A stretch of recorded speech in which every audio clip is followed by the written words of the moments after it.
साहिब की होई। कहते हैं सात दीप नौखंड में गुरु से बड़ा ना कोई। अब सात दीप नौखंड में तो सब जीव है, तो गुरु से बड़ा ना कोई, तो गुरु जी कौन हुए फिर? जीव है क्या? ये पीव है, पीव परमात्मा। हरि सेवा युग चार है, गुरु सेवा पल एक। कहते भगवान की तो जिसको तू भगवान मान रहे ना, चाहे 4 युग तक उसकी भक्ति कर लो, सेवा कर लो, पूजा कर लो।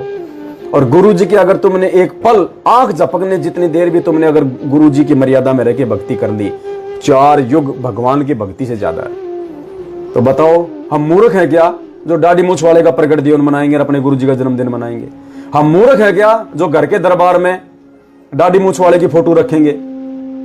हम पतिव्रता आत्मा है। पतिव्रता आत्मा केवल अपने पति से संपर्क रखती है।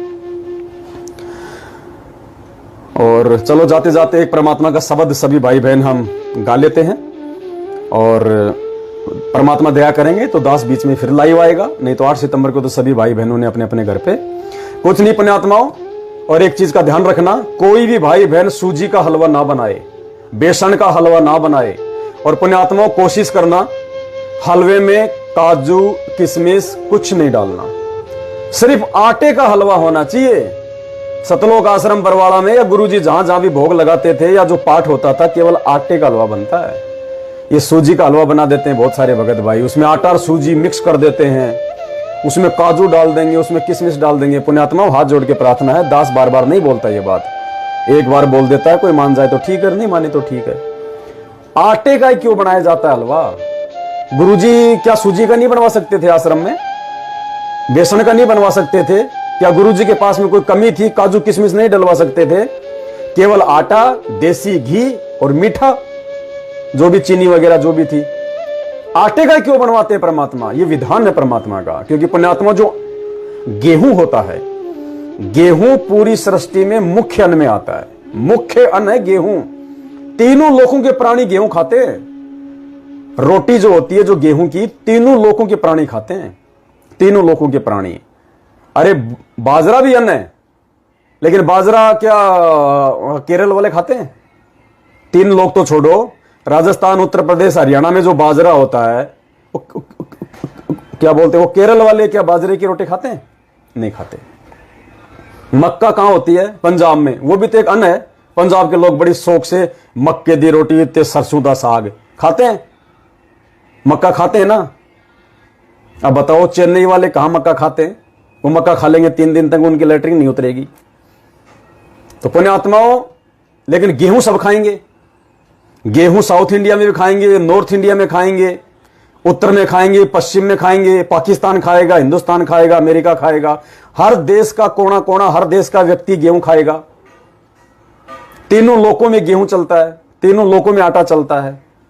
इसलिए पुण्यात्माओं जो गेहूं जो होता है वो मुख्य अन्न में होता है। बाकी तो सभी अन्न है, लेकिन मुख्य अन्न है गेहूं। इसलिए पूर्ण परमेश्वर को आटे का हलवा राम का भोग लगाया जाता है। तो इस चीज का भाई बहन ध्यान रखें। जिसको आज से पहले नहीं पता था वो गुरुदेव से क्षमा याचना करें। आगे से यदि जानबूझ के पता होने के बाद यदि आप ये सूजी वूजी का बनाओगे, मिक्स करोगे, उसमें काजू किशमिश डालोगे, देखो फिर परमात्मा फिर नाराज होता है। तो ये दास की हाथ जोड़ के एक विनती है। रीमा दासी बहन कह रही है, जी भाई दासी ने सत्संग में सुना है आटे के हलवा राम के विषय में। बिल्कुल बहन जी, दास से परमात्मा जो शब्द बुलवाएंगे, मैंने नहीं सुना ये। दास अपने अपने गुरुजी की सौगंध खा के कहता है, मैंने ये नहीं सुना परमात्मा के सत्संग में कि भाई आटे का ही बनाना है। लेकिन परमात्मा अंदर से अपने भगत से जब कोई बात बुलवाता है तो प्रेरणा करता है। शब्द निवास आकाशवाणी यो सतगुरु का रूप है। भक्ति मार्ग से संबंधित आपके अंदर जो एक सत प्रेरणा उठती है, परमात्मा कहते हैं वो परमात्मा का रूप है, उनका आदेश होता हो। तो दास को तो परमात्मा अपनी प्रेरणाओं के हिसाब से, अपने आशीर्वाद के हिसाब से चलाते हैं। इसलिए दास कहता है कि जो भी शब्द इस कुत्ते के मुख से निकल जाता है ना, वो परमात्मा बुलवाते हैं। परमात्मा, मेरे शब्द मत समझ लेना आप उनको। और यही गलती करके लोग साथ संगति से दूर हट रहे हैं। यही गलती करके लोग साथ संगति से दूर हट रहे हैं। बाकी आज के लाइव वीडियो में यदि इस कुत्ते से किसी भी भाई बहन को मन कर्म वचन से कोई चोट लगी हो तो दास बिल्कुल हाथ जोड़ के क्षमा प्रार्थी है। कान पकड़ता है, उस आत्मा के पैर पकड़ के दास समायाचना मांगता है। यदि मेरे किसी भी शब्द से किसी को कोई चोट पहुंची हो तो, क्योंकि मेरा मकसद किसी को चोट पहुंचाने का नहीं है, ना हुआ ना होगा। मेरा मकसद है सच को सच बताने का। और पुण्यात्माओं, दास की ड्यूटी परमात्मा ने लगाई है। दास